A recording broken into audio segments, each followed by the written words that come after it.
Ljudje od evropskih bank želijo več kriptostoritev, ki pa jih le-te ne ponujajo. V drugih novicah pa tudi sprejem Bitcoina v EU ovira zapletena regulacija, NFT platforma X2Y2 se zapira in direktor BlackRock opozarja na ameriški dolg, ki bi lahko okrepil vlogo Bitcoina. Dobrodošli v Kriptopulzu tega tedna.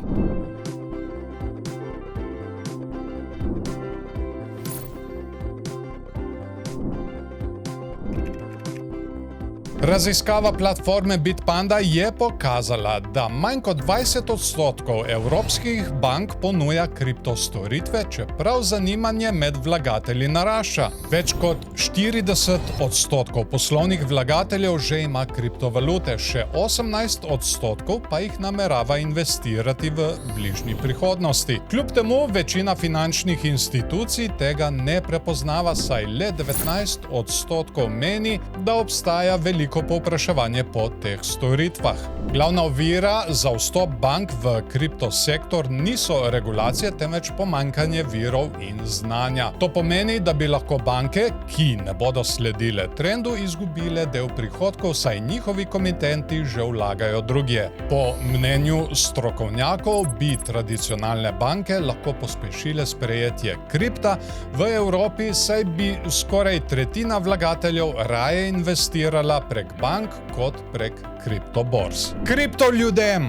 Kljub hitremu razvoju kriptozakonodaje v ZDA, evropska podjetja za zdaj še ne sprejemajo Bitcoina kot rezervnega sredstva. Po Trumpovem odloku, ki predvideva uporabo zaseženih kriptovalut za oblikovanje državne BTC rezerve, v Evropi ni bilo večjih odzivov. Glavni razlog za počasnejši napredek v EU je razdrobljena regulacija, ki zavira institucionalne naložbe. Evropski vlagatelji so na splošno bolj previdni kot ameriški, prav tako pa manjkajo jasna pravila za pokojninske sklade in velike upravljalce premoženja. Kljub temu se trg počasi odpira. BlackRock je nedavno v Evropi lansiral Bitcoin investicijski produkt, kar bi lahko povečalo zanimanje institucionalnih vlagateljev in prineslo večjo likvidnost na evropski trg. Vprašanje je tukaj bolj problem mentalitete prebivalstva ali regulacije? Hej, če uživaš v novicah, pritisni všeček, deli ta video s prijatelji,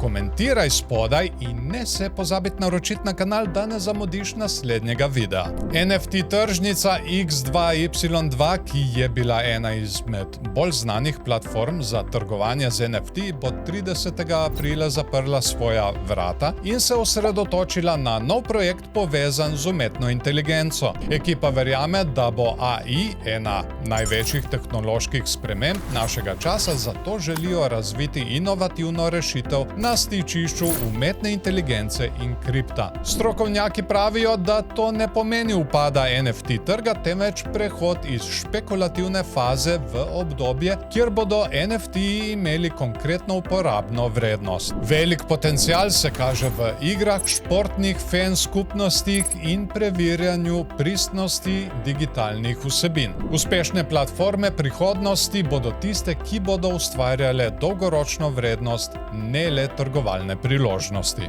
Kaj pa vi mislite? Konec z NFT-ji? Komentirajte spodaj. Izvršni direktor BlackRocka Larry Fink opozarja, da naraščajoči ameriški dolg ogroža položaj ameriškega dolarja kot globalne rezervne valute. Če se trend ne bo ustavil, bi lahko Bitcoin postal resna alternativa. Po njegovem mnenju, decentralizirane finance prinašajo hitrejše in cenejše transakcije, vendar hkrati predstavljajo tudi izziv za obstoječi finančni sistem. Fink vidi velik potencial v tokenizaciji, ki bi lahko poenostavila trgovanje s tradicionalnimi finančnimi instrumenti, kot so delnice, obveznice in nepremičnine.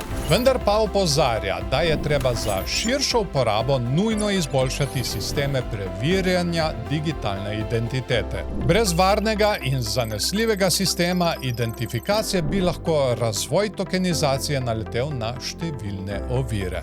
Bitcoin kot svetovna valuta, to se mi ne sliši tako slabo. Hvala vam za ogled in se vidimo v naslednji epizodi.